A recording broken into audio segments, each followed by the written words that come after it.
Can working out before a blood test impact the results? Well, this is a great question because I get my blood work done all the time, and I have tested my blood labs when I've exercised before I see the phlebotomist, and I've done it where I've not exercised the day before. And the truth is, you'll see dramatic changes in your blood labs, and if you don't know what you're looking at, you may start intervening on therapies that are unnecessary. So in this video, what I'm going to do is share with you the main markers that you want to look at. You're also going to understand the adaptability of the body and what blood labs will change as you're building muscle, as you're increasing endurance. And I'll also show you how the misinterpretation of blood labs can be very misleading. So by the end of this video, I do want to show you how to exercise consistently, but you may want to skip the intense workout before your blood labs so you don't skew the results. Or what's even better, I'll show you how you can work with people who are trained in functional medicine and they understand the adaptive nature of human physiology. And they can help guide you and help you understand if you're recovering properly, if you're working out too hard, or if your body needs a little bit of a break and you need more recovery.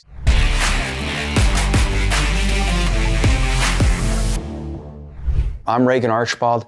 I've reviewed over 10,000 of these blood labs, and I'm somebody who has been very dedicated to taking an evidence-based approach. I want to make sure that what you tell me subjectively, your goals and your outcomes, what you want to accomplish in your health, I want to make sure that you don't just feel better, but I want to make sure your labs look better, where objectively things are changing. And when I say that, sometimes your labs are even going to look worse to you, but to me, I know it's an adaptive response because we want your biology to change, and then it gives you a new baseline, a new set point, and then soon you'll see your labs start getting right in the optimal range. So I left the University of Utah's medical program. I went and studied in Hawaii, where I studied integrated medicine. And in my school, we're taught that lab markers are too broad. So whenever you're getting your blood work done, you want to narrow the ranges and you want to start looking at these ranges through the lens of optimization. Because whoever, I appreciate you asking the question, but if you're wondering,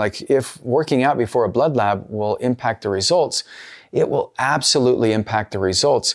And the fact that you're working out, though, that's where I know that you're somebody who cares about health optimization. So here's a study. This study was done in 2016, the Department of Laboratory Medicine and the University of Verona, Italy. Now, I don't know if you've been to Verona, Italy, but it's gorgeous. It's close to the Lake Como, Lake Garda. Such a beautiful area, and Verona is just a beautiful city. So I couldn't imagine a better place to do research.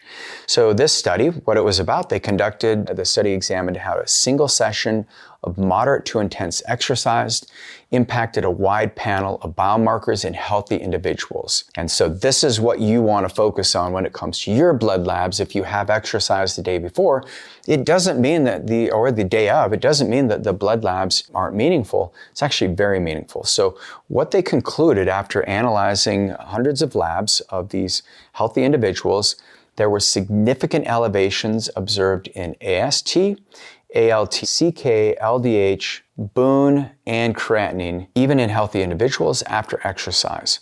The authors concluded that pre-analytical physical activity must be considered a critical variable in interpreting common lab tests, especially for liver and kidney markers. So let's jump in. So if you think about this, ALT and AST, these are liver enzymes. And if these enzymes are high, it's one of the ways that we spy on people to know how much alcohol you're drinking, because alcohol can be very damaging to the liver. And when these enzymes are elevated, you could have liver damage, you could have kidney damage, and it might cause an alarm. And you may say, man, I'm healthy, I just ran my fastest 10K, or I just lifted heavier than I ever have in my life. How can my body be breaking down?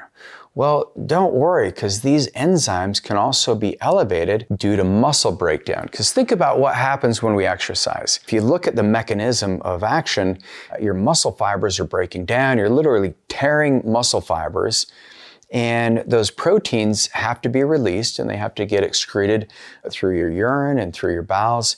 And if you end up having a high amount of muscle breakdown through your workout, you're going to see this in the filtration system. You'll see it in the kidneys and you'll see it in the liver.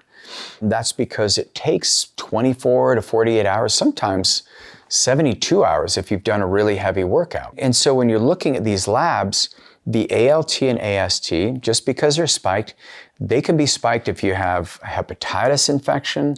So if you haven't exercised, this is a big deal. It can mean you've got liver toxicity, fibrosis of the liver, cirrhosis of the liver.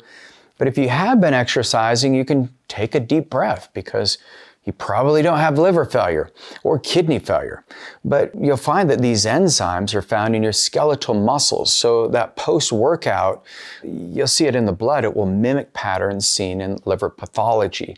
The creatinine kinase. So creatinine, and for those of you who take creatine, you will see creatine as just broken down. It's an enzyme smaller of creatinine. So creatine is where it gets broken down, and it's also elevated, especially in strength training or long distance athletes. And so we see this creatinine levels high in a lot of our patients who are working out more. One of my patients who had just ran this 100-mile race, and even though it was 5 days later, his creatinine kinase was still way too high. His ALT and AST had come down, but it was still elevated slightly.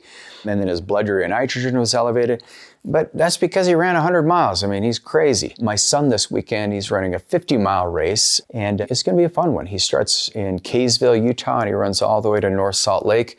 I'm going to meet him for the last 15 miles and pace him, hopefully get him successfully through the finish line. I guarantee you, if we ran his labs that next day or my labs, all these markers are going to be elevated. Doesn't mean that you're not healthy. So I like creatinine to actually be on the higher range because I believe in having a muscled up future. I want my clients to experience building muscle. And so one of the things we recommend is creatine. I have a great video. I think it's great. You may think it's boring, but I have a video on creatine. How much creatine should you take? And what we're finding is a standard dose of 5 grams a day may not be enough to get the benefits. You may want to go up to 10 or even up to 20 for the cognitive benefits. So, and that will increase your creatinine levels. The other thing that will increase it is when you're building muscle. Your body will naturally be having these proteins being broken down. So in order to build muscle, you have to break it down. If you want to build a new house, you got to tear some things out. If you're remodeling your house, you got to do some demolition. That's what exercise does. So exercise, especially if you're dehydrated, you're going to notice that there's a high protein spike in your blood, and that's going to raise up your creatinine levels and your blood urea nitrogen. So if you didn't work out that hard and these markers are high, maybe your Boone level is like 24 or up to 30, or your creatinine kinase, if it's above 2, that's risky. And this is where you want to make sure you're working with a great medical team trained in functional medicine to understand this. If you want to work with the world-class team, go to agelessfuture.com and sign up for your free health span assessment. And then my team, they can take care of you. They can help you get your blood work done and help you really manage and understand what demands that you're placing on your body and if you're having the physiological adaptations necessary. And then what we'll do is we put together peptide protocols that align perfectly with your blood labs. We've got a patented system.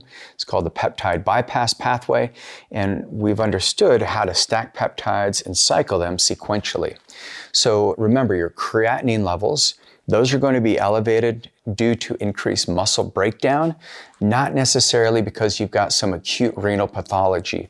But if you have other symptoms, you're dizzy, you're lightheaded, you're not recovering, you have muscle cramps, you're retaining water, make sure you see a specialist, go see your doctor. Also, make sure that you're hydrated. The other thing is after a workout, your glucose uptake in the muscle increases, so the blood sugar may be more low than normal. That's where looking at hemoglobin A1C, looking at your insulin fasting, your C-peptide, those are going to be really important. And so while it may seem healthy to have low levels of blood sugar, there could be an underlying insulin-resistant risk. If you get skin tags, if you get hanger, these are all really important things we need to look at. So for those of you who are tracking these things, you also notice cortisol may increase after heavy training, and you may not be fully recovered. So these markers are really important, but just so you know, yes, exercise will impact your blood lab, specifically the kidneys and the liver, and maybe some in the glucose and the blood sugar. So watch out for those. But if you have a great practitioner, a great doctor who understands, then you can rest at ease. But generally speaking, give yourself a break. Don't exercise, ideally the day before the test, maybe 2 days before the test if you want to get a clean baseline. But I also don't mind it if you do exercise the day before. Just don't exercise the morning before the test, because that helps us understand the adaptive response of your body. So if you love this video, what you can do is go to agelessfuture.com/longevity-labs, and you can get a 30% discount off of your labs just by being a member of our community. So appreciate you. I'm Regan Archibald. I'll see you on the next show.